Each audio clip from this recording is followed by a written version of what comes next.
Hi guys, I'm Adam Wilborn from WhatCulture. He's Michael Hamflett from WhatCulture. Full Gear is this weekend and we're here to give you our predictions. Michael Hamflett, let's dive straight into it. And boom! On the pre-show, it is Big Boom AJ with Big Justice there and the Rizzler as the timekeeper, I think, versus QT Marshall. How are you feeling about this one? Amazing. This has spiked my interest like it will spike the little thing on the YouTube video where you see what the most viewed bit is on this very one, because we're talking about these two. I love it. Broadly, am I in favour of the Costco guys? No, I find it weird. I've got concerns about Big Sadness in particular. But ultimately, like, he knows... Oh, I always forget his name, AJ Boom. Big Boom AJ. Big Boom AJ, thank you. Like, the man knows how to work. Like, he's told you the date, the time, the place. Yeah. Like, somebody needs to try and sell goddamn tickets for this show, and Big Boom AJ's been that man. There's going to be people getting in earlier than ever. I will be. Like, you remember the last time you watched an AEW pre-show? No. But, like, the promise of, like, him actually pulling out and slapping QT Marshall with a double choc cookie, which he's got printed on his tights. Yeah. Like, the man is a worker.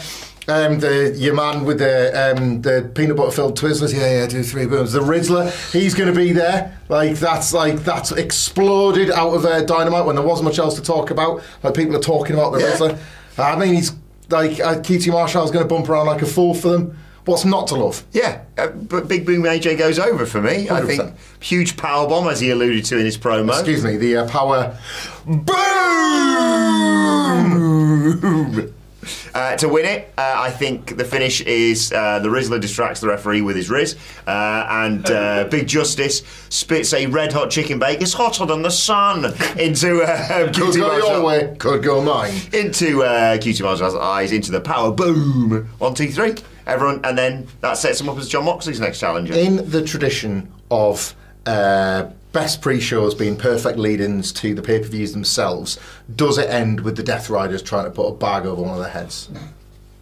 You can probably fit the whole Rizzler in a bag. We've just bagged the Rizzler. A whole Rizzler. Hide him in the van. They'd want the Rizzler. Moxley's like, I'm trying to change AEW, make it better. I'm taking your biggest star. But then they get into a fight with the Hurt Syndicate because they want the Rizzler as well. This is, give me the business card. And then the Rizzler whacks them all with a shotgun. Works for me. The Rizzler joins all 17 stables in AEW. Let's move on to the main card, though. MJF back in a wrestling ring, finally taking on Roderick Strong. Who you got? Max. Yeah.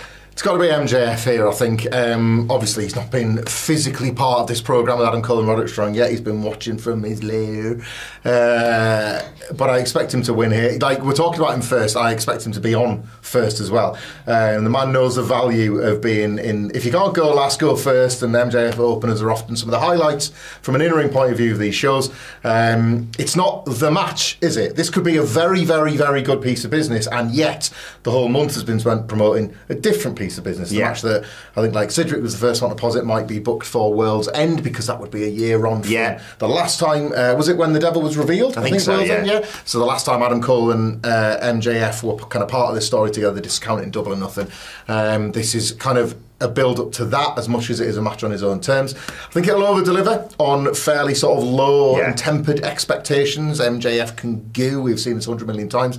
Roderick Strong getting to sort of fold him over his knee with a series of backbreakers will be very cathartic, I think, for many people that, you know, are at least able to invest in this MJF heel character. But ultimately, it's about Strong falling short, us getting to see if Strong and Cole's bond is as tight as they think it is. Does Kyle O'Reilly kind of look on and think, I alluded to that, and it's MJF cackling his way back to his lair, thinking he's still got the measure of them all. But yeah, I agree. I think MJF wins, and I think it's going to be a great match. I'm just excited to see him back in a ring, obviously. And I like the fact that if you book him first, there's a potential of the Costco guys walking past MJF and Gorilla. Maybe we get to see that in some leaked footage. Oh my god, that would be something. That would be something. New brawl outs just dropped. Big Justice versus MJF. What did I ever do in this world to empty dump like the Rizzler? That's rude. MJF's gear as well is always a highlight. Oh, yes. Theme, a lot of his tights around like what's part of the conversation, what's a big part of the feud. So I expect a nice fake tan yellow to adorn MJF's in kind of in mocking Adam Cole's. Or with a picture of Roderick Strong's parents shooting each other on his arse as well. Indeed, yes. An option. Could go for that. Moving on, it is Jay White versus Hangman Adam Page. Paige finally getting a win over him? Yes, but I'm actually less interested in the result and more the quality of the match. This was one of my favourite AEW matches of 2024 when it took place at Wrestle Dream. Like, they've always had really good physical chemistry, these two, but I think there was something extra that clicked in the last one. It had both myself and Sidgwick like making comparisons between Jay White and Bret the Hitman Hart. So good was the actual intricacies of the work on the night. And I expect more of that here. I think the dynamic is really good with Hangman as the heel and Jay White as the babyface, despite what you might think about how they would theoretically work better on the East. So I'm banging into this. It's not necessarily, I think, lit the world on fire. I think that's fair to say as a story. No pun intended, of course, with Hangman Page. But I do like what Hangman Page said a couple of weeks ago on Dynamite, that like if he thinks that Jay White thinks that a simple bit of strategy and like working the leg and targeting my injuries, if you think that is going to be enough, I'll burn people's houses down now. I'm a different prospect than I ever was before, and I look forward to seeing how they explore that in the context of a wrestling match. Yeah, I think the story here is Jay White is so focused on tapping out Hangman Page that is ultimately leads to his downfall. Look, I think it's time for Hangman Page to start racking up some wins. I really like the aspect of the story of him losing all these matches because this isn't who you are, Hangman. You're too bloody grumpy. But I think he needs to start getting the W's again, and I think he starts here because otherwise Jay White has just completely dominated this rivalry, hasn't he? Yeah, that's it. They have lent on the fact that like Hangman can't get it done against Jay White as well. So they've built in that little bit of a story to it as well. So I'm quite looking forward to this. I think this will be one of them. This pay-per-view will over-deliver on, I think, people sort of fairly indifferent attitude towards AEW this pay-per-view cycle, but like this is to me one of the safest bets on the whole show. I was going to say, you drew comparisons recently, and you said it wasn't really necessarily that fair a comparison, but the whole sort of NXT a few years ago, the TV's iffy at times, but the pay-per-views always deliver. Yeah, absolutely. Moving on, it's the tag team title four-way. The new champs, Private Pie, defending against the Outrunners, the Kings of the Black Throne, and the Acclaimed. Lots of sort of different stories going into this one. Yeah, it's a bit of a boring prediction in that I don't think there's going to be a title change, but I'm not sure that's much to do with Private Party. The timing doesn't feel right to take the belts off them when they've only just won them. It feels like this. Is that their first defence? I think so, unless I've missed a weekend show defence. And it certainly feels in a four-way here a conscious effort to try and reshape and rebuild the tag division with the absence of the Young Bucks and the potential, and this is kind of what I'm more interested in talking about, heel turn of FTR that feels like it's coming. Like this tag team division There's big changes coming in because the Acclaimed as well are in. Yeah, that's it. Like, it's been widely criticised and not without merit, I think, in 2024, tag wrestling in AEW. Not tag wrestling, the tag division and the general state of it. But with the Bucks working from home for the time being, FTR set to turn, and as you point out, the Acclaim set to split. The stories that are interesting about like the division aren't really like nestled within a Private Party win. I think if anything it's there for them to retain and simply like sort of stand atop of it as the right, everybody else can get into whatever business you're into, we're the fighting champions, come for us when you're actually ready. And if nothing else as well, it's like a statement making win for Private Party. It's one thing to win the titles, it's another thing to defend them. I still think there's somewhere in between men making the belts, belts making the men. Yeah. But like a really great night on pay-per-view goes a long way to sort of upsetting that the right way. I understand why you said that, which is why I'm booking the titles to change hands on Saturday night. You think of the youth movement? Indeed. I think one of the Acclaim's getting pinned because of the reasons we've laid out they can easily afford, because there's some big changes coming to that tag team. They're not getting along, let's be perfectly honest.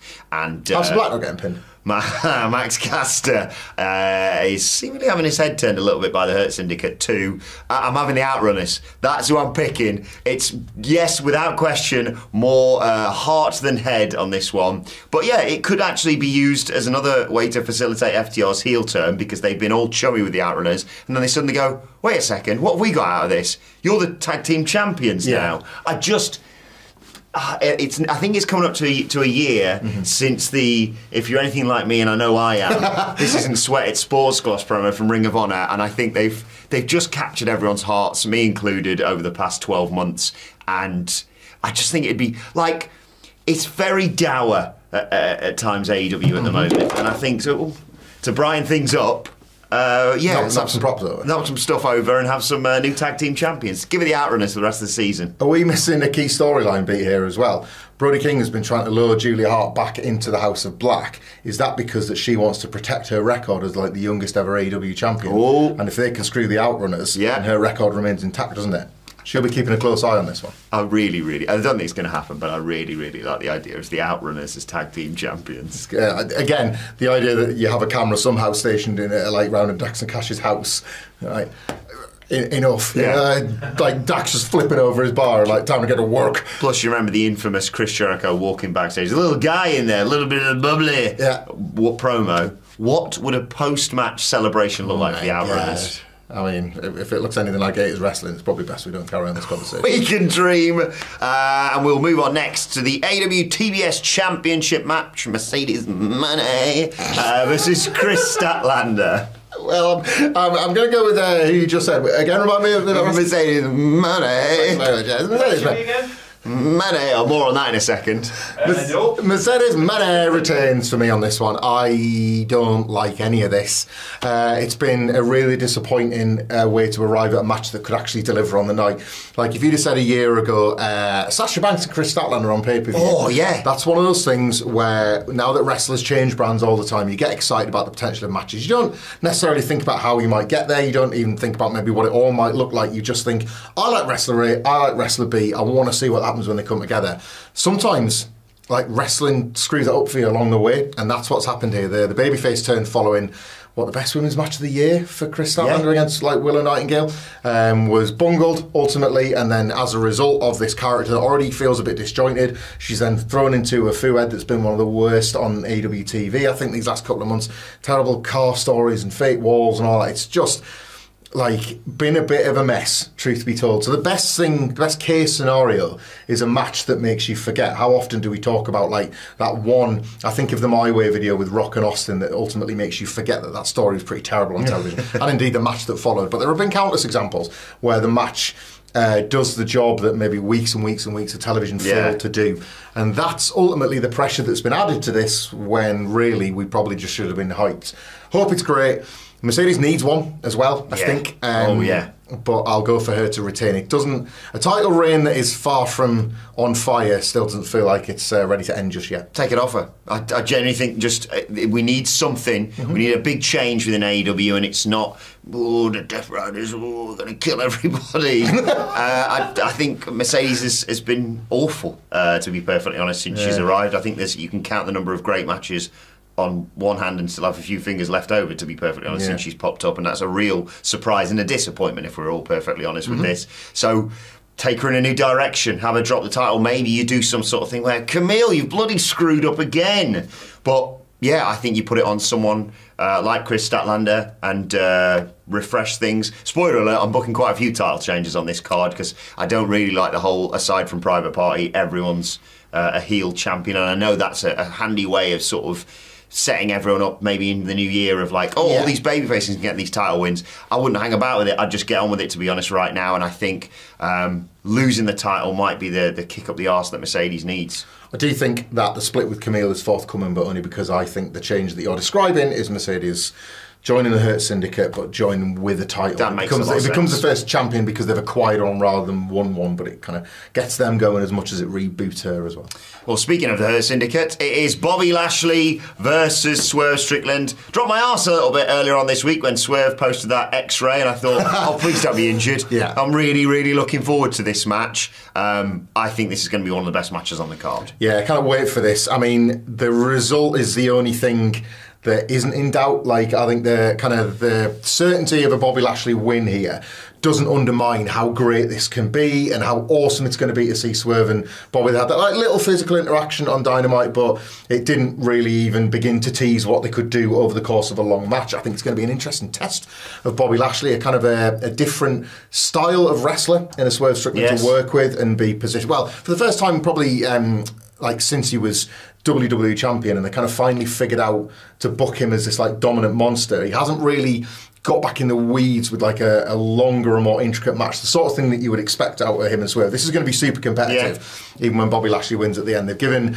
the injury update from Swerve Strickland. They've given like Swerve pretty much every advantage over the Hurt Syndicate on the go-home Dynamite. That's not necessarily a guarantee cast iron that he's going to lose, but it did sort of feel like what they were doing is they were showing you all the ways in which Swerve is still great ahead of him suffering a bit of, well, another setback, another pretty like significant loss. His third significant loss of recent times if you count the title match and the Hangman loss. So it's another big defeat for Swerve, and maybe part of a story they're telling with him about how exactly he kind of gets back to the top of the mountain. But in the meantime, it's obviously a huge statement win for the Hurt Syndicate. Yeah, I don't think the result of this match is in question. But how do you think this match finishes? Do you protect Swerve with, interference from Shelton Benjamin and MVP, or do you just say, look, on his day, Bobby Lashley's a former world champion and he can run through Swerve, especially if he's carrying some sort of shoulder injury or whatever? Could you do a bit of both? Okay. And have Mercedes Moné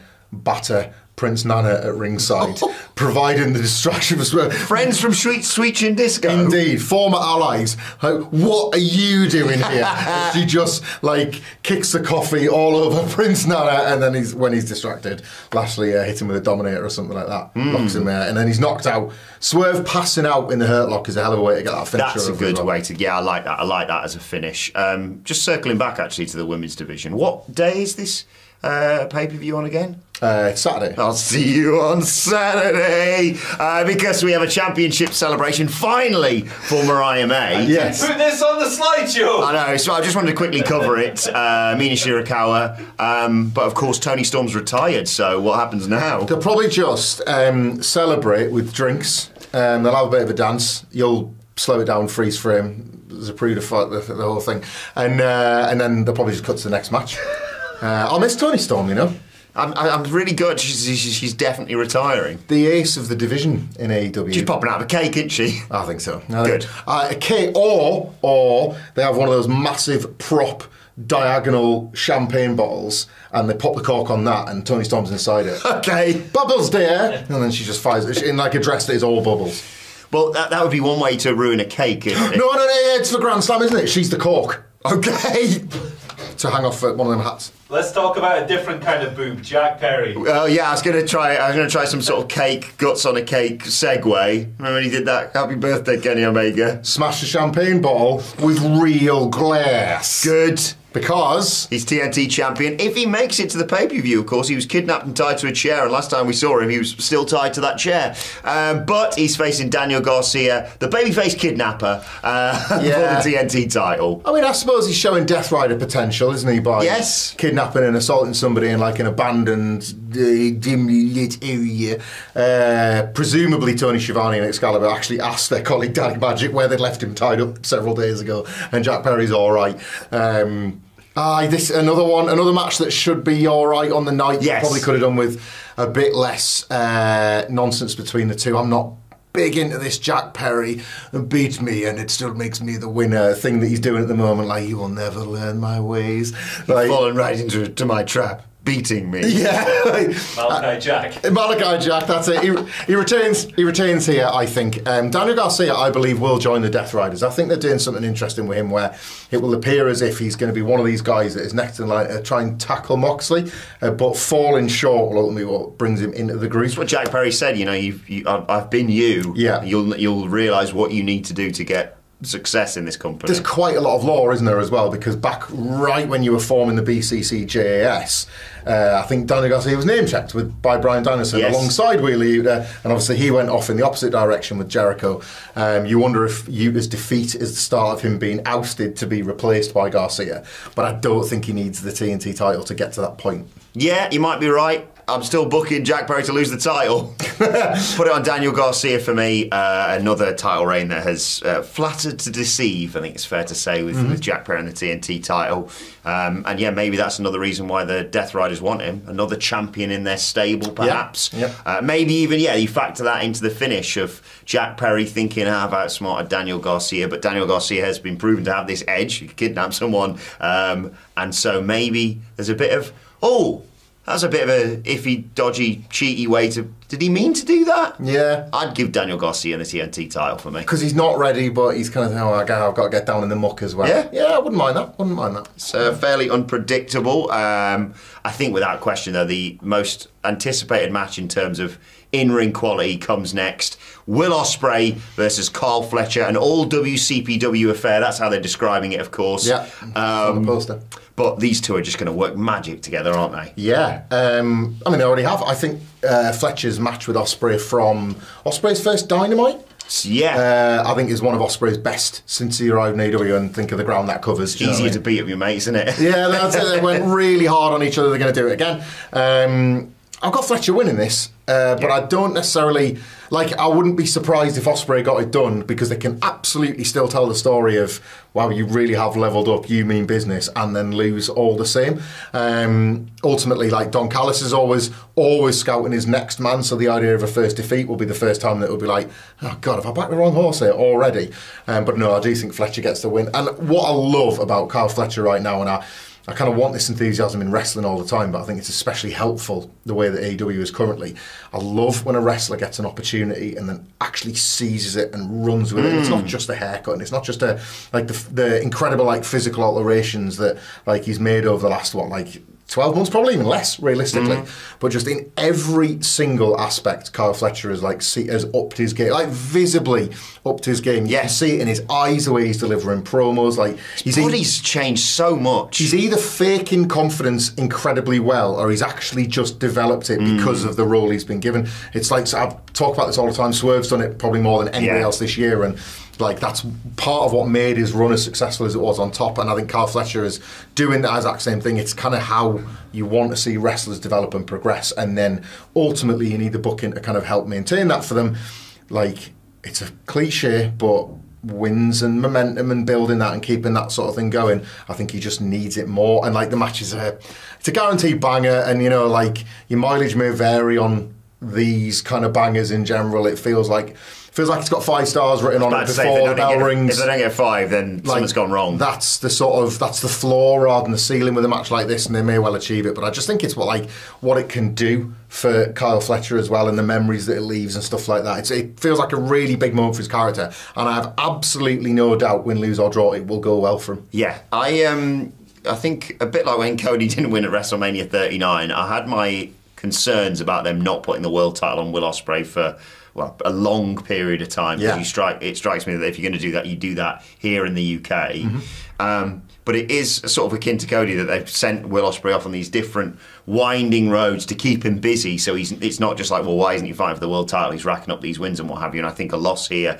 again, continues that diversion he's going on. So I think, Kyle Fletcher wins. Would you have a Mark Davis involvement in this match? It feels like that may have been given the nod on Dynamite. At the end of the day, he accidentally got hit with the hidden blade by Ospreay, of course, and seemingly has nailed his colours to the mast in terms of being a babyface. But he's got a lot of history, United Empire and Aussie Open, with Kyle Fletcher too. I wouldn't be surprised if he's involved. I wouldn't need it. I think the match can go without it. But I wouldn't be surprised maybe if he is there to offset some Don Callis family interference and then screws up a little bit. It doesn't necessarily need to lead directly into the finish, but he kind of doesn't quite help as much as he thinks he's going to, or he accidentally smashes Ospreay as a bit of a receipt for Wednesday, and they're supposed to be, well, it's all's fair in love and war, but after that it ended up costing me the match mark. So we cool or not? And you kind of build that tension that way. A late addition to the card, but nonetheless a very exciting match, is Konosuke Takeshita versus Ricochet for the International Championship. Highly anticipated this from the moment Ricochet sort of arrived in AEW, and I thought that, that triple threat that you had with a three-way with Ospreay before gave you a glimpse of what these guys can do together. Yeah, again, it's one of the things where match quality is almost assured. It's the sort of thing that's going to be campaigning to get match of the night. Amongst a few of the things, it's an AEW pay-per-view.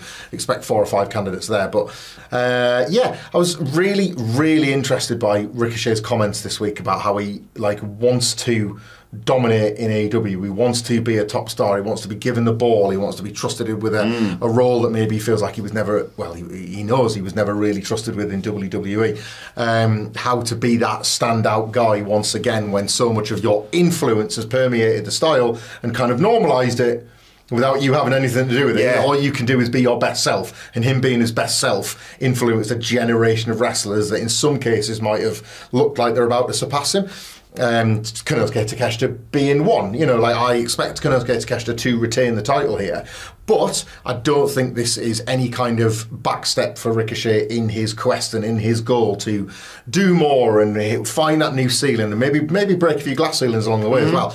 This is going to sound like a familiar refrain. I expect him to join the Hurt Syndicate. I don't know if it's on this show, but I certainly think it's a safe position for him to lose narratively because he can sort of look at inward and look at his defeat and think, right, actually what I'm missing here is muscle, what I'm missing is support, and if I've got a suit, if I've got my friends with me, I can justify wearing a suit more often. The exact suit I wore to take out Zack Sabre Jr. in Japan, so I'm ready for that title match on January the 5th. I think that was a bit of cute foreshadowing from our Trev on that one, so I expect him to lose here, but it's almost like it's kind of losing upwards because we're probably seeing the beginning and the end of him as a babyface.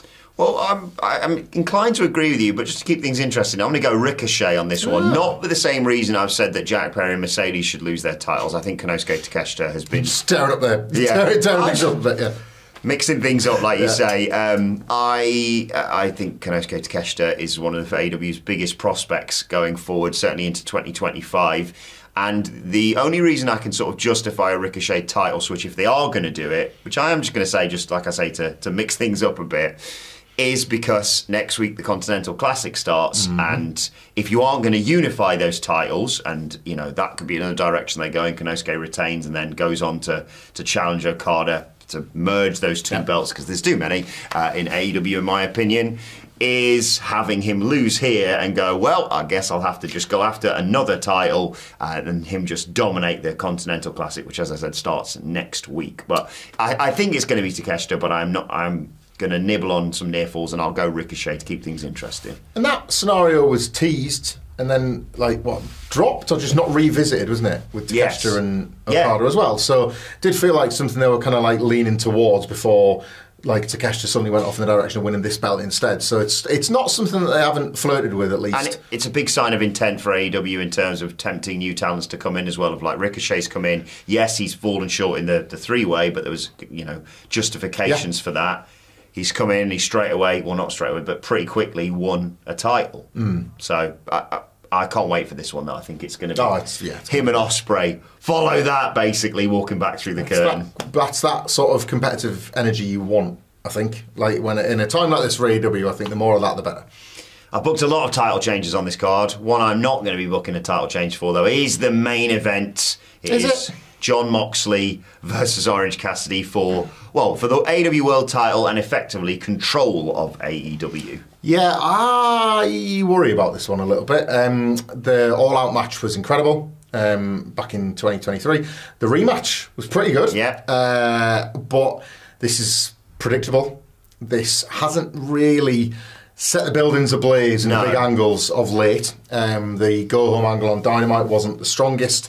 I really liked the collision standoff where John Moxley looked like he was about to rush to the ring with the Death Riders, and then Orange Cassidy came out, and just the mere sight of him in the music and the dark denim made Moxley think, discretion is a better part of it valid today. I kind of needed that, showing a bit of AS, but he's not really done that since. No. The quality, you can expect a certain standard out of John Moxley and Orange Cassidy. I'm not for a second suggesting this is not going to be a good match, not something that is certainly a worthy main event in terms of its quality, but we've just talked about some matches that I think have more unpredictable outcomes, that I think have higher ceilings quality-wise, that I think are just separate from the Death Riders story, which has had mixed form already in the couple of months it's been going. It's going to be a pretty bleak way for the show to go off the air, but in defence of AEW, they've been leaning in on that as kind of a tone of late. You almost had All In. Well, yeah, All In at Wembley Stadium was the last happy ending. Ever since then, it was Hangman Page, it was bags overhead, it was the potential death of Bryan Danielson's career and all that sort of stuff. So they've not been afraid of sending these pay-per-views out on a low note, almost in order to try and get this over. And I don't foresee any change here. There's no way this doesn't go on last, obviously. But there's also then no way Orange Cassidy retains. The only thing, I suppose, if you even wanted to send the fans home happy, and again, I'm not suggesting they do this, is maybe lining up the next babyface, either somebody we've already seen on screen or somebody that they might be keeping in reserve that maybe the Death Riders weren't necessarily expecting. So you're still dealing with Orange Cassidy laid out and lost, but then somebody chases them off and it's John Moxley didn't see this name coming. But yeah, I wouldn't predict any creative earthquakes here. Yeah, I sympathise somewhat with AEW because obviously this Death Riders thing is going to run and run and run into 2025, and you know that means Moxley's going to hold the world title for quite some time. And it should. You've got to persist with this. Yeah, you have to establish numerous title defences, and it's not like they've gone, sod it, nothing against him, but Serpentico, the baby, because we all know that Jon Moxley's retaining. Like, Orange Cassidy was the right person, in my opinion, to be the first one up to challenge, because he's got the history of beating Mox, but we all know he's probably not going to get it done here. But yeah, I don't think that the way they've laid it out has gone exactly to plan or has got the reactions they were maybe hoping for here.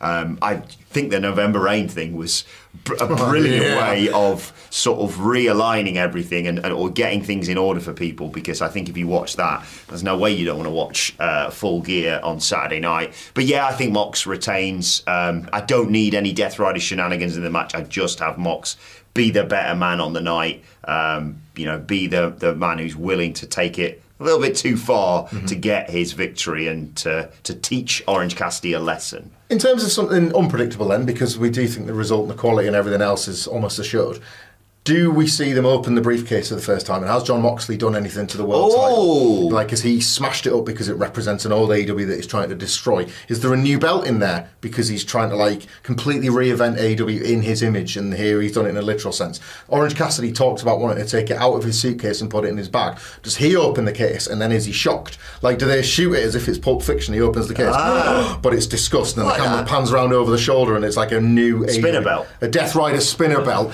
and then Orange Cassidy wants to put it in his backpack. He's like, I don't even want that. And then Moxley's able to take advantage of the distraction, and Death Riders him on it, and then the head spins around. And then, maybe not a spinner belt, but you know what I mean? Like, maybe some barbed wire on it or something like that. So, a bleeding belt. I bet a bleeding belt, a belt in a carrier bag, a belt in an Asda bag, right? The same one that they used to get Bryan Danielson with, something like that. Is like you did mention your briefcase, my backpack. So maybe it's all, like they've understated it, but there's something in that case. Yes, and it could just be the old AEW belt, but it could be something brand new. I like that's a bit more of a talking point coming off the back of it. Yeah, and that's a way to sort of end the not only setting up who's next, who can stop Jon Moxley, but what are they doing to AEW? They're changing it and reshaping it in their own image. I like that. But let us know your thoughts on that match, on the belt, and on the whole show in the comment section below. Shout out to the Rizzler, of course. Boom! Boom! We'll bring you all the fallout from it in the coming days, of course. Enjoy Full Gear. Why not check out this video right here? We'll see you soon.